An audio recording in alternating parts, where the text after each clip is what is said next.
Hello, Kasmi class. Welcome to lecture number 2 of structure of atoms. Last lecture में हमने basic किया था कि जो एटम के मॉडल्स हैं वो कौन कौन से हैं ना, उसमें हमने थॉमसन मॉडल किया, ठीक है। थॉमसन के बाद हमने रदरफोर्ड किया था, ठीक है। रदरफोर्ड ने कुछ हद तक सही बताया। क्या क्या सही बताया उसने? रदरफोर्ड ने बताया कि सेंटर में क्या होता है, न्यूक्लियस, है ना, और इलेक्ट्रॉन उसके आसपास रिवॉल्व करते हैं। क्लियर? और जो मैंने आपको नोट्स भेजे थे उसमें लास्ट पॉइंट लिमिटेशंस थी, लिमिटेशंस ऑफ रदरफोर्ड। उसमें लिमिटेशन में क्या है? लिमिटेशन में है रदरफोर्ड ने बोला कि जो चार्ज पार्टिकल होता है वो एज इट इज रिवॉल्व करता है एक पर्टिकुलर ऑर्बिट में, है ना। लेकिन ऐसा नहीं होता, क्योंकि अगर ऐसा होता चार्ज पार्टिकल जब घूमेगा वो एनर्जी लूज करेगा, ठीक है। एनर्जी लूज करेगा तो क्या होगा, धीरे धीरे वो इसके पास आना शुरू हो जाएगा, वो अपना ऑर्बिट चेंज करेगा, धीरे धीरे वो न्यूक्लियस में फॉर्म कर देगा। लेकिन ऐसा नहीं होता, हमें पता है कि जो एटम होता है वो स्टेबल होता है। तो रदरफोर्ड का मॉडल सारी चीजें एक्सप्लेन नहीं सही कर पाया था। रदरफोर्ड ने सही क्या एक्सप्लेन किया था? उसने ये सही एक्सप्लेन किया था कि सेंटर में न्यूक्लियस होता है और उसके साथ कुछ पार्टिकल होता है जिसको बाद में नाम दिया गया न्यूट्रॉन, ठीक है। और इलेक्ट्रॉन्स इवॉल्व करते हैं एक पर्टिकुलर ऑर्बिट्स में, करते हैं। कैसे करते हैं वो आगे जाके करेंगे, ठीक है। Bohr model. बोहर से पहले हमें रदरफोर्ड ने जो बताया उसको थोड़ा और अच्छे से स्टडी करते हैं। उसमें हमारे पास टॉपिक्स आते हैं, concept of atomic number and mass number, ठीक है। Write down concept of atomic number and mass number.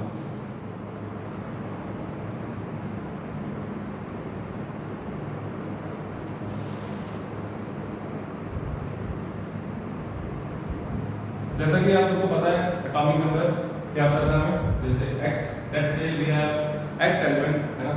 Atomic number को रिप्रेजेंट करते हैं z से, और z नीचे होता है। बताता है एटॉमिक नंबर क्या बताता है? एटॉमिक नंबर एक एटम की पहचान होती है, बोल सकते हो, ठीक है। एटॉमिक नंबर बताता है number of protons present in an atom, ठीक है।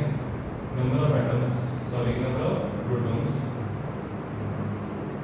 ये हमने वो कंसेप्ट में भी डिस्कस किया था, मैंने आपको जब एवोगैड्रो नंबर समझाया था, ठीक है। नंबर ऑफ प्रोटॉन्स, और ये इक्वल होता है किसके? Number of electrons. ये चीज हमें कैसे पता लगी? ये चीज हमें कुछ ऐसे पता लगी क्योंकि जो एटम होता है वो न्यूट्रल होता है, ठीक है। एटम अगर न्यूट्रल है तो इसका मतलब पॉजिटिव और negative charge same, number of protons must be equal to number of electrons. Clear बच्चों? तो ये था आपका एटॉमिक नंबर, इसकी डेफिनेशन लिख लो, राइट डाउन। देखो, the number of unit positive charge, the number of unit positive charge carried by the nucleus of an atom, carried by the nucleus of an atom is termed as the atomic number. Is termed as the atomic number.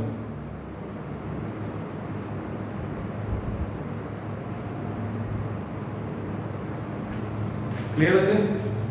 उसके बाद आप ये लिखोगे, it is denoted by Z, right now. It is denoted by Z, उसका दे दो atomic number, number of proton के equal होता है और नंबर ऑफ इलेक्ट्रॉन के इक्वल होता है, ठीक है बच्चे। और हम एक और चीज लिख सकते हैं पहले, that is nuclear charge. Number of protons को और क्या बोल सकते हैं? Nuclear charge. जितना न्यूक्लियस में चार्ज है, जितने प्रोटॉन उतना चार्ज, ठीक है बच्चे। नेक्स्ट इसको हम करते हैं एटॉमिक मास।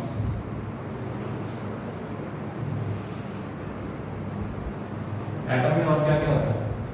एटम में प्रोटॉन्स होते हैं, है ना, protons, electrons and neutrons, right. तो एक्स एलिमेंट जेड ए क्या बताता है? एटॉमिक मास। अभी लिखना नहीं है, अभी सुनना है। एटॉमिक मास, एटॉमिक मास हमें क्या क्या बताता है? एटॉमिक मास बताता है एटम का मास, नंबर ऑफ प्रोटॉन्स और न्यूट्रॉन्स का सम, नंबर ऑफ न्यूट्रॉन्स। अब यहाँ पे क्वेश्चन उठता है कि एटॉमिक मास में हमने क्या क्या लिया है? हमने लिया प्रोटॉन और न्यूट्रॉन, हमने इलेक्ट्रॉन्स नहीं लिए, है ना। तो इलेक्ट्रॉन भी तो एटम के अंदर ही होते हैं, तो उसको क्यों नहीं काउंट करेंगे? उसका मास हम इसलिए काउंट नहीं करते। आप लोग सोचो क्यों नहीं करते काउंट? टेक अ मिनट, सोचो, वो हम इसलिए नहीं करते क्योंकि जो इलेक्ट्रॉन्स का मास होता है वो बहुत ज़्यादा कम होता है, ठीक है, क्लियर। इलेक्ट्रॉन का मास कितना होता है 9.1 10 - 31 kg, क्लियर। इस कारण प्रोटॉन और न्यूट्रॉन के कंपैरिजन में इलेक्ट्रॉन का मास बहुत ज़्यादा कम होता है, इस कारण हम एटम के मास में उसको काउंट नहीं करते, ठीक है। तो एटॉमिक मास आपको पता लग गया, यानी कि A = प्रोटॉन्स प्लस न्यूट्रॉन्स।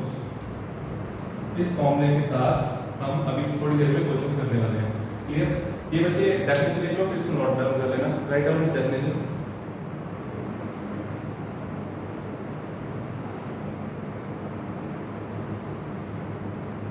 देखो, the sum of the neutrons and protons, the sum of the neutrons and protons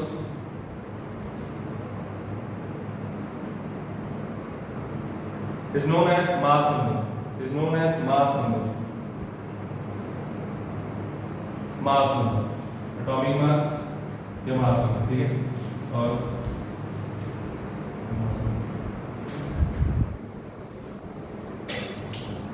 ठीक है, इसको काउंट कर लो, इसको सॉरी लिख लो, number of protons, number of neutrons और ये भी लिख लो, ठीक है।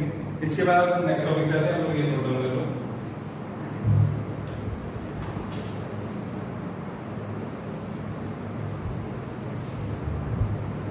चलो आगे, आइसोटोप्स, आइसोबार और आइसोटोन्स। क्या क्या बोला?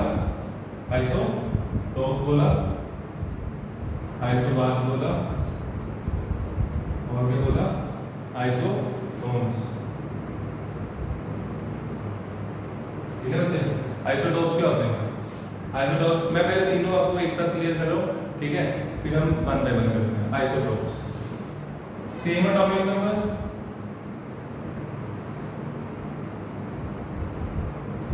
डिफरेंट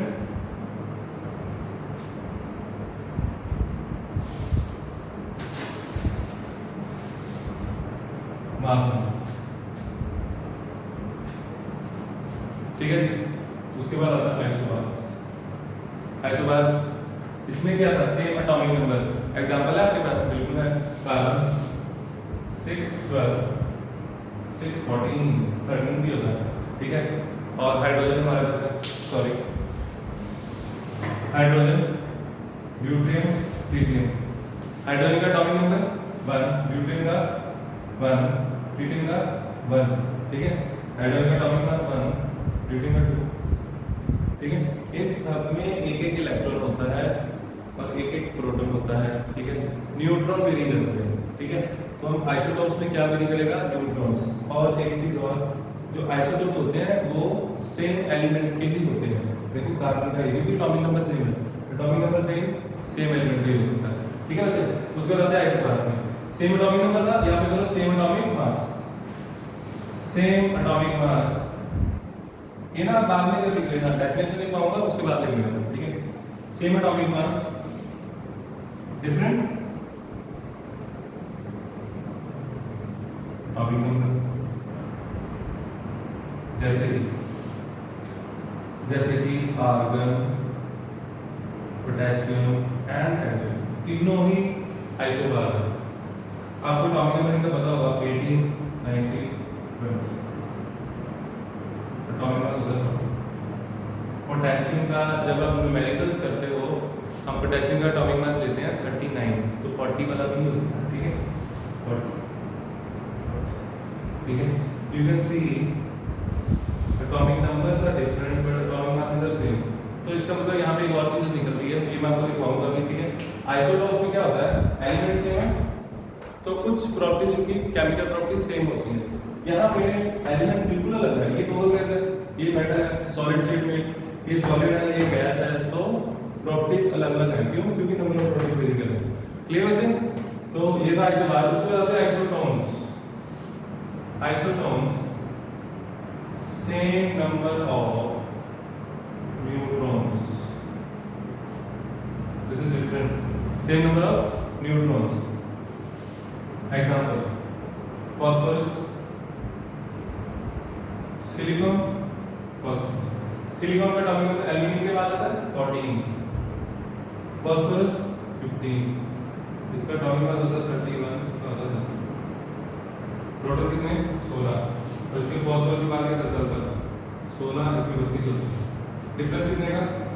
न्यूट्रॉन कैसे निकालते हैं? अभी मैंने आपको एक फॉर्मूला बताया था, atomic mass equals to protons plus neutrons. तो n कैसे आएगा बच्चे? n atomic mass minus proton, तो एटॉमिक मास में से प्रोटॉन माइनस करो, 30 minus 40 16, 31 minus 15 16, 32 minus 16 16।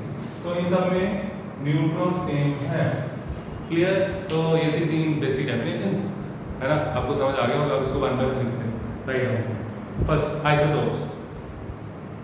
Write down isotopes, atoms of same element. Isotopes are atoms of same element which have the same atomic number but different mass numbers. Same atomic numbers but different mass numbers. ठीक है? Example hydrogen, deuterium, tritium. Hydrogen के 3 isotope होते हैं, hydrogen, deuterium, tritium. Clear? उसके बाद आप लोग ये एग्जाम्पल लिख सकते हो, कार्बन की, क्लोरीन की भी लिख सकते हो, जितनी आती है आपका फायदा। ठीक है? क्लोरीन की भी लिख लो, क्लोरीन 35, क्लोरीन 37।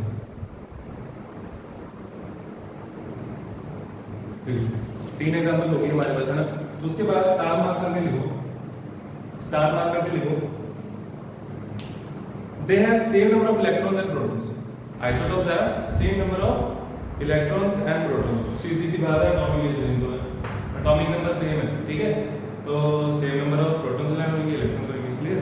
चलो नेक्स्ट सेकंड पॉइंट बना के स्टार मार्क करके लिखो, all the isotopes of given element, all the isotopes of given element will show almost same chemical properties, will show almost same chemical properties. Clear? चलो खत्म। उसके बाद लिखो आइसोबार्स। नेक्स्ट मैं तेज से बोल रहा हूँ, वीडियो पॉज कर लेना। ठीक है? Isobars, atoms of different elements, atoms of different elements having the same mass number, having the same mass number but different atomic masses, are called isobars. Clear? Are called isobars.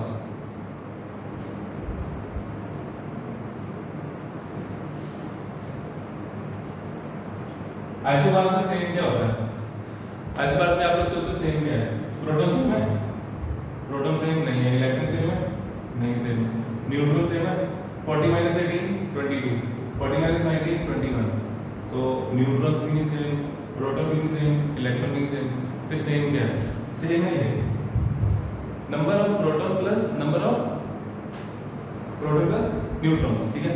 Some same है उसका। ठीक है? Write down star mark करके लिखो, the sum of the protons and neutrons in the nucleus of each atom is the same. In the nucleus of each atom is same. Second point, ऊपर example लिख देना चाहिए। ठीक है? Example लिख लो, argon, potassium, calcium. Example right down. Example लिखने के बाद ये स्टार मार्क करके सेकंड पॉइंट लिखो, isobars are atoms of different elements. Isobars are atoms of different elements and hence they have different properties, as I already explained that argon is a gas and potassium is a solid. Clear? Now we come to isotones. Isotones, same number of neutrons. Write down.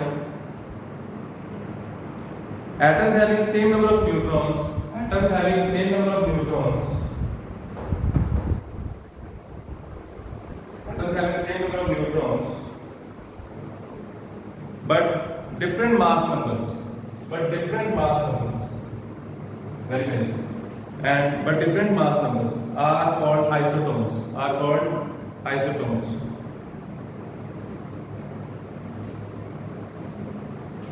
Example includes silicon, phosphorus and sulfur. These three are isotones. तीनों मिलके क्या है? Isotone. 2 की example लिख सकते हो paper में, इन दोनों की जैसे आपको याद है। ठीक है? चलो अब सबसे इंपॉर्टेंट टॉपिक, इसमें से ऑब्जेक्टिव क्वेश्चन भी आता है। ठीक है? मैं ये रख कर रहा हूँ, आप लोग नेक्स्ट टॉपिक लिख लो, that is isoelectronic atoms and ions.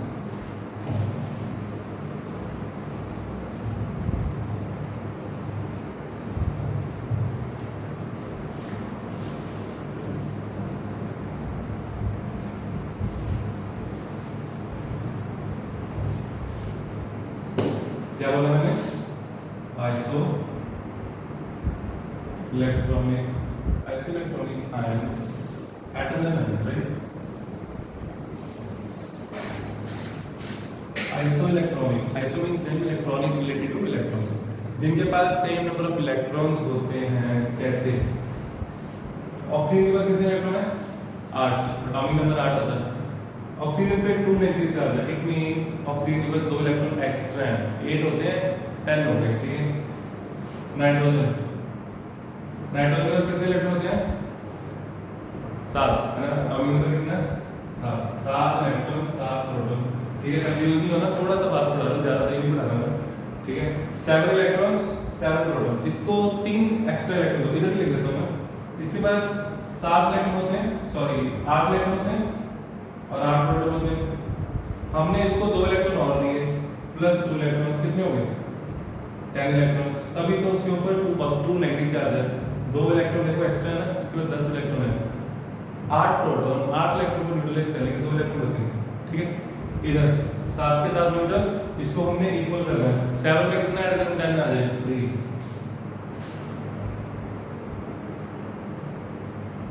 तो ये दोनों आपस में क्या हो गए? आइसोइलेक्ट्रॉनिक स्पीशीज, ठीक है। बहुत अच्छा क्वेश्चन है। उसके बाद नाइट्रोजन, ऑक्सीजन, फ्लोरीन, उसके बाद आता है फ्लोरीन। ये आप लोग साथ साथ लिख लेना, ये थोड़ा नीचे कर लेना, ये साथ साथ लिख लेना, ये नीचे कर लेना, ठीक है। फ्लोरीन 9 इलेक्ट्रॉन्स 9 प्रोटॉन्स, इसको तो 1 इलेक्ट्रॉन चाहिए, कितने हो गए? ठीक है। उसके बाद सोडियम पे आते हैं। अब हम बोलते सर ये कैसे होगा? अभी होगा 11 इलेक्ट्रॉन्स 11 प्रोटॉन्स, इसका तो 1 इलेक्ट्रॉन निकालना पड़ेगा, तो 1 इलेक्ट्रॉन को देगा ताकि नोबल गैस कॉन्फ़िगरेशन आ जाएगा ना।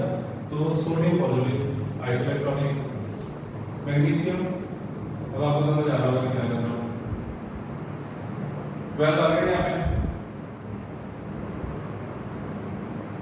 इधर क्या आएगा?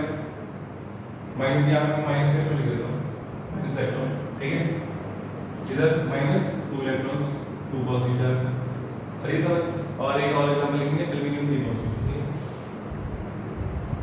Aluminium 3 positive, 12 electrons -3 electrons, 13 electrons -3 electrons, 10 हो गए, 3 पॉजिटिव चार्ज बचेगा। आया समझ? आई होप आपको समझ आ गया होगा, बहुत इजी टॉपिक था, ठीक है। और मैंने समझाया वो अच्छे से समझाया है ना। तो इसका आप लोग डेफिनेशन लिख लो इसकी, फिर आप लोग ये नोट कर लेना। Write down the species, write down the species bracket में लिखो एटम्स और ions bracket close containing same number of electrons are called isoelectronic species या are called isoelectronic, ठीक है। उसके बाद बच्चे pause the video and note it down.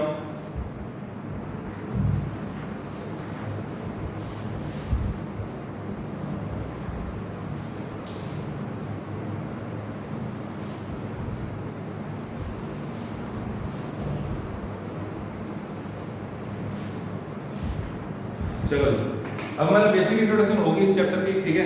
इसके क्वेश्चंस करेंगे 2-4 और फिर हम बोहर को इंट्रोड्यूस करेंगे। बोहर मॉडल पढ़ने से पहले आपको कुछ चीज़ें और जाननी पड़ेंगी। बोहर ने किसके बेसिस पे मॉडल बनाया, ठीक है।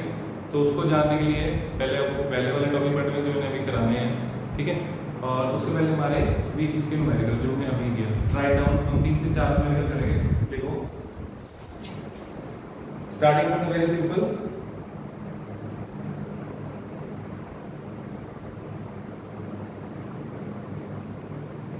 the number of electrons, write down the number of electrons, protons and neutrons in a species, electron, proton, neutron, electron, proton, neutron, कितने कितने हैं? 18 16 16 18 16, ठीक है बच्चे। और वो कह रहा है assign proper symbol to the species. Wow, कैसे करना है? सबसे पहले आपकी निगाह जाएगी प्रोटॉन पे, ठीक है। जितना प्रोटॉन होगा उतना उसका एटॉमिक नंबर हो जाएगा। 16 एटॉमिक नंबर किसका होता है? सल्फर का, ठीक है। तो मैं अभी सल्फर नहीं लिख रहा, कितना मॉडल नहीं जाएंगे, Z लिख लेता हूँ। 16 आ गया मेरे पास एटॉमिक नंबर। अब मेरे को 16 प्रोटॉन चाहिए थे, 2 इलेक्ट्रॉन 16 इलेक्ट्रॉन चाहिए थे, 2 इलेक्ट्रॉन एक्स्ट्रा है, जिसका मतलब सल्फर के ऊपर 2 नेगेटिव चार्ज होगा। जो भी स्पीशीज होगा उसके ऊपर, लेट्स से एलिमेंट x है, उसके ऊपर 2 नेगेटिव चार्ज होगा, है ना। यहाँ पे 16 होगा। अब इसका मास नंबर भी हम निकाल सकते हैं। कैसे? बच्चे मैं थोड़ा सा तेज बोल रहा हूँ, एक बार और सुन सकते हो, ठीक है। Atomic mass equals to proton plus neutron. Atomic mass equals to proton कितने? 16, 16 प्लस 16 32, तो यहाँ क्या आ जाएगा 32, ठीक है। तो हमें पता है एटॉमिक नंबर 16 किसका होता है? सल्फर का। तो x is replace by sulphur. आप पहले भी कर सकते थे, मैंने ऐसे जल्दी कर दिया, ठीक है। तो ये हमारा आंसर। ये सिंपल एक नंबर में क्वेश्चन ऑब्जेक्टिव में भी आ सकता है, ठीक है बच्चे। इसके बाद एक क्वेश्चन मैं कराता हूँ, एक आपको करके लिख दूंगा, फिर मैं चलाऊंगा, ठीक है। चलो, calculate the mass and charge, write down, calculate the mass and charge of 1 mole of electrons, of 1 mole of electrons. देखो मोल कंसेप्ट आ गया इसमें। मोल कंसेप्ट आपका पीछा नहीं छोड़ेगा कभी भी, ठीक है। जहां जहां मिस्टेक जाएगी मोल कंसेप्ट साथ साथ जाएगा, ठीक है। देखो हमने निकालना है, we have to calculate the mass and charge of 1 mole of electrons, ठीक है। 1 मोल ऑफ इलेक्ट्रॉन्स, तो इसमें मुश्किल तो कुछ भी नहीं है, करना कैसे है ये देखो। एक इलेक्ट्रॉन का मास कितना होता है? मास ऑफ इलेक्ट्रॉन अभी मैंने बताया 10 मिनट पहले बताया, कितना था? 9.1 into 10 की पावर -31। ये एक इलेक्ट्रॉन का मास है। हमें कितना का निकालना है? 1 मोल का। 1 मोल क्या होता है?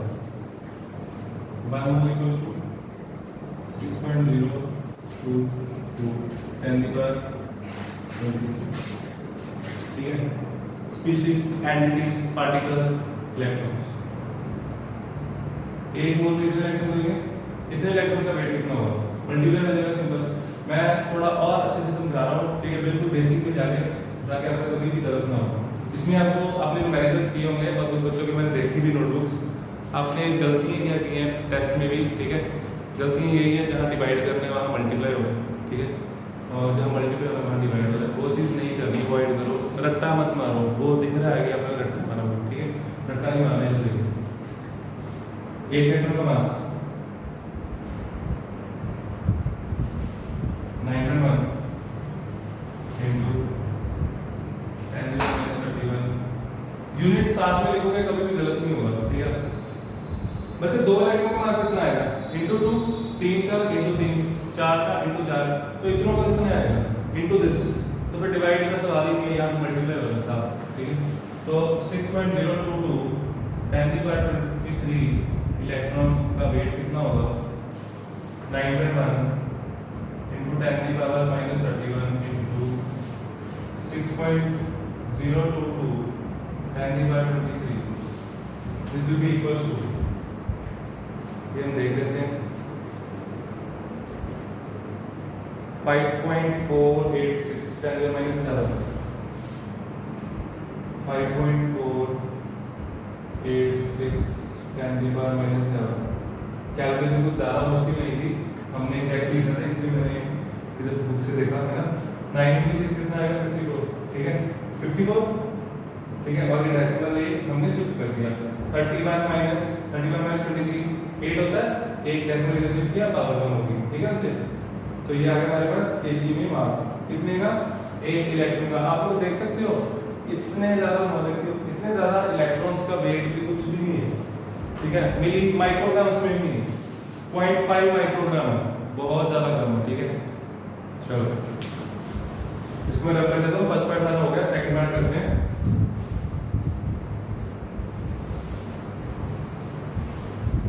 सेकंड पार्ट हमने निकाला है चार्ज। इलेक्ट्रॉन में चार्ज कितना होता है? चार्ज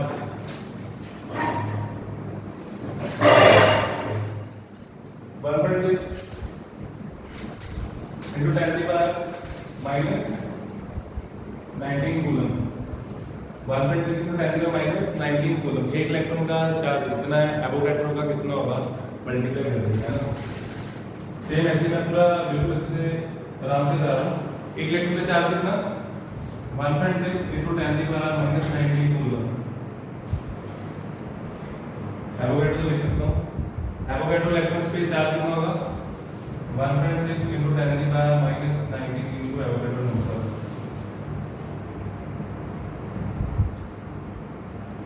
यहाँ पे आपको एक नई चीज बताऊंगा, +2 में है, ठीक है, यहाँ पे अपना देखेंगे किस चीज को याद रखिए। ये मल्टीप्लाई किया, ये हमारे पास आ जाएगा number 9.647 × 10⁻⁴, 9.647 × 10⁻⁴।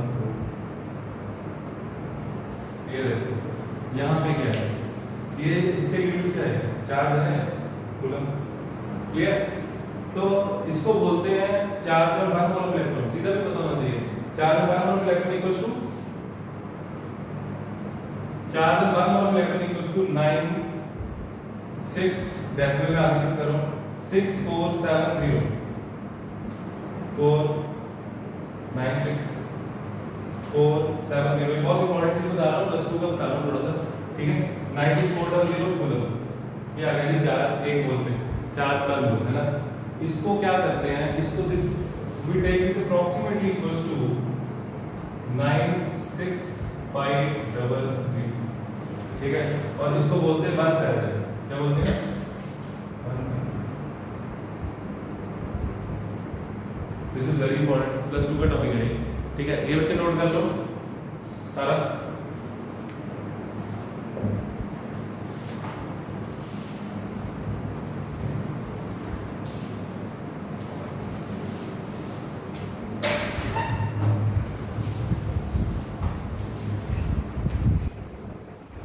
Now write down one question. We will do this. Calculate the number of electrons. Calculate the number of electrons which will together weigh, यानी कि weigh 1 gram. Which will together weigh 1 gram. अब एक important question है, ये मैं करा रहा हूँ आपको, ठीक है। और इसी के साथ असाइनमेंट में भी क्वेश्चन होगा और आपको मैं ऐसे बुक में से भी भेज दूंगा, ठीक है। वो आप लोग ट्राई करना, write down. Very very important question, ये अभी रिसेंटली बीसीएम के पेपर में भी आया होगा, ठीक है। लिखो, an element with mass number 81, an element with mass number 81 contains 31.7% more neutrons as compared to protons. Assign the atomic number. चलो, एक एलिमेंट है, उसका एटॉमिक मास 81 है, ठीक है। contains 31.7% more neutrons as compared to protons, ठीक है। यहाँ पे Z तो होगा ही बच्चे, है ना। मैं Z लेके करता हूँ क्वेश्चन, X हम लेंगे, ठीक है। Number of protons, let's say number of protons equals to X। Book में हर जगह X लिखा हुआ, हम लेंगे Z, ठीक है। थोड़ा लग जाता है। Number of protons Z, number of neutrons कितने हैं, जो डाटा गिवन है उसके अकॉर्डिंग। वो कहता है 31.7% more neutrons as compared to protons. जितने प्रोटॉन है उससे 31.7% ज्यादा, तो न्यूट्रॉन्स होंगे Z प्लस 31.7% का 100 नीचे प्लस 31.7% ऑफ Z, ठीक है बच्चे। तो ये क्या आ जाएगा मेरे पास, न्यूट्रॉन, सॉरी, ठीक है। उसके बाद हमने क्या निकाला है, हमें पता नहीं कि एटॉमिक मास होता है वो किसके इक्वल होता है, प्रोटॉन प्लस न्यूट्रॉन। इक्वेट कर दो, A दिया हुआ है, Z आ जाएगा यहाँ से, ठीक है। हो गया, A कितना है 81 equals to Z plus Z plus Z plus 31.7/100 of Z, right. इसको कैलकुलेट करो, 100 इधर ले जाओ, ठीक है। क्या आएगा 8100 इक्वल्स टू Z और Z 2Z, ठीक है। और ये 100 ऐसे किया 200Z आ जाएगा ना, 200Z प्लस 31.72Z, क्लियर। और ये हम ऐड कर देंगे और Z निकाल देंगे, कितना आ गया 8100 डिवाइडेड बाय, ये ऐड कर दो इसको, Z इधर जाएगा, बाकी को नीचे ले जाओ, कितना आ गया 231.72 इक्वल्स टू z। तो यहाँ से हमारा z आ जाएगा 35, ठीक है। तो अब ये कैलकुलेट करके देखना, z हमारा आएगा एग्जैक्ट 35। क्लियर? मैं क्वेश्चन को दोबारा क्लियर कर रहा हूँ। देखो हमारे पास एटॉमिक मास दिया हुआ 81, ठीक है, और हमें z डायरेक्टली z नहीं दिया हुआ, हमसे पूछा जा रहा है कितना होगा। प्रोटॉन बोला, हमने सपोज किया z होते हैं, वो कहते हैं जो न्यूट्रॉन है वो 31.7% ज्यादा है z से, ठीक है। तो इसको हमने ऐड कर दिया, तो न्यूट्रॉन कितने हो गए z प्लस 31.7% ऑफ z, ठीक है। और हमें पता है एटॉमिक मास किसके इक्वल होता है, number of protons plus number of neutrons. Proton कितने z और न्यूट्रॉन कितने z प्लस, हमने इसको ऐड किया, ये मत सोचना कि दो बार z ऐड कर दिया, ठीक है। ये प्रोटॉन का, ये न्यूट्रॉन का, ठीक है, ये न्यूट्रॉन। तो उसके बाद हमने कुछ नहीं किया, एलसीएम लिया, ये 100 में 200 हो गया, 200 से 100 उधर जाकर मल्टीप्लाई हो गया और यहाँ से हमने z निकाला। क्लियर? तो हमारा एलिमेंट कौन सा आ गया, ब्रोमीन। ये अगर आपको पेपर में वैसे जब आप पीरियोडिक टेबल कर लोगे, थर्ड चैप्टर कर लोगे, तो आपको पता लग जाएगा ब्रोमीन का टॉपिक नंबर 35 होता है, ठीक है। तो अगर आप पेपर में ऐसे भी छोड़ोगे तो आधा नंबर कटेगा, ठीक है। तो ऐसे नहीं करना। ये था बच्चे आपका आज का टॉपिक, इससे रिलेटेड आपको मैं क्वेश्चन भेजूंगा, ठीक है। और नेक्स्ट हम करने वाले हैं development leading to Bohr model. Bohr model से पहले क्या क्या हुआ कि बोहर मॉडल बना, ठीक है, किसके बेसिस पे बना हुआ, ठीक है। Okay bye.